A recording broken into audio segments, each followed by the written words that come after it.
आज शेतामध्ये ज्वारीची लाणी करायला जायचं होतं. मग काय सकाळी झोपेतून उठा अश्विनी म्हणे चला. मग काय झाली ना सुरुवात सकाळची हातात विळा घेण्याने. हे प्रभू हे हरी राम कृष्ण जगन्नाथ. रामकृष्ण हरी मित्रांनो, मी मंगेश सपकाळ. आता आलो होतो आम्ही शेतामध्ये ज्वारीची लाणी करण्यासाठी. मस्तपणे आता सकाळच्या टायमाला एक सेल्फी काढून घेतली.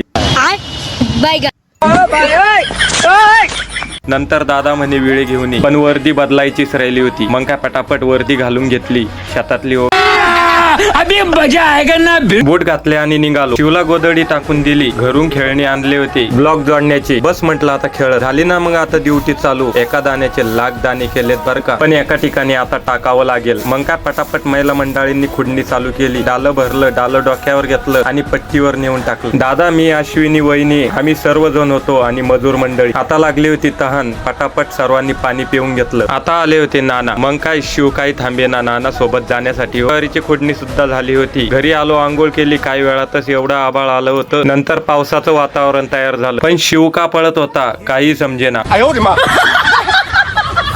मग तुम्हाला शेतीचा ब्लॉग कसा वाटला? व्हिडिओ आवडला तर व्हिडिओला लाईक, फॉलो, शेअर, कमेंट करा. रामकृष्ण हरी.